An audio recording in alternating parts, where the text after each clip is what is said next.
My name is Mathew Sergent. My passage comes from Dickens Bleak House, chapter 24.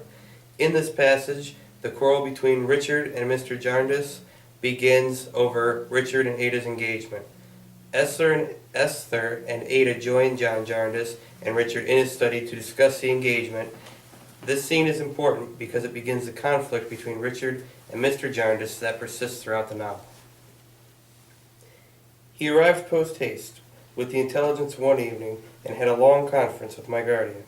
Upwards of an hour elapsed before my guardian put his head into the room where Ada and I were sitting, and said, "Come in, my dears." We went in and found Richard, whom we had last seen in high spirits, leaning on the chimney-piece, looking mortified and angry. "Rick and I, Ada," said Mr. Jarndyce, "are not quite of one mind.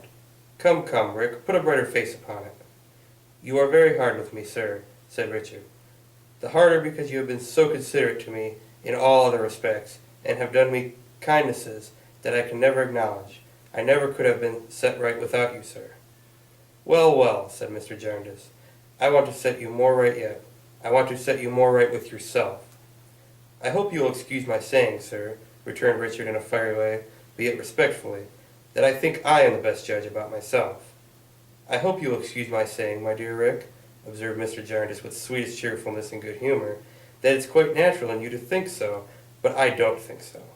I must do my duty, Rick, or you could never care for me in cool blood, and I hope you will always care for me, cool and hot." Ada had turned so pale that he made her sit down in his reading chair and sat beside her. "It's nothing, my dear," he said. "It's nothing. Rick and I have only had a friendly difference, which we must state to you, for you are the theme. Now you are afraid of what's coming." "I am not indeed, Cousin John," replied Ada with a smile, if it is to come from you." "Thank you, my dear. Do you give me a minute's calm attention without looking at Rick? And, little woman, do you likewise? My dear girl," putting his hand on hers as it lay on the side of the easy-chair, "you recollect the talk we had, we four, when the little woman told me of a little love affair. It is not likely that either Richard or I can ever forget your kindness that day, Cousin John." "I can never forget it," said Richard.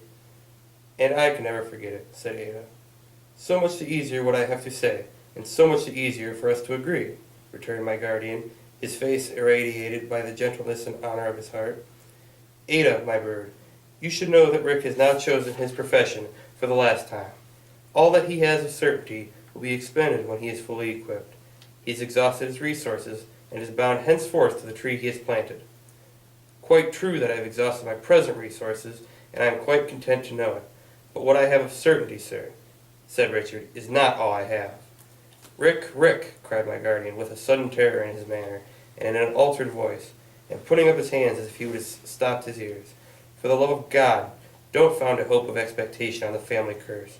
Whatever you do on this side the grave, never give one lingering glance towards the horrible phantom that has haunted us so many years. Better to borrow, better to beg, better to die." We were all startled by the fervor of this warning.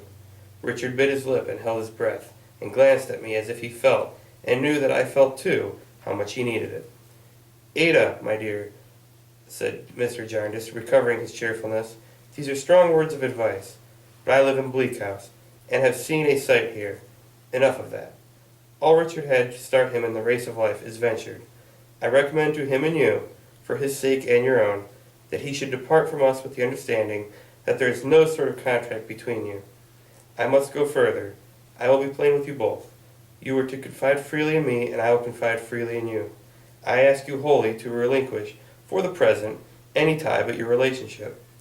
"Better to say at once," returned Richard, "that you renounce all confidence in me, and that you advise Ada to do the same." "Better to say nothing of the sort, Rick, because I don't mean it." "You think I have begun ill, sir," retorted Richard. "I have, I know." "How I hoped you would begin, and how go on. I told you when we spoke of these things last," said Mr. Jarndyce, in a cordial and encouraging manner. "You have not made that beginning yet. But there is a time for all things, and yours has not gone by. Rather, it is just now fully come. Make a clear beginning altogether. You two, very young, my dears, are cousins. As yet you are nothing more. What more may come, must come of being worked out, Rick, and no sooner."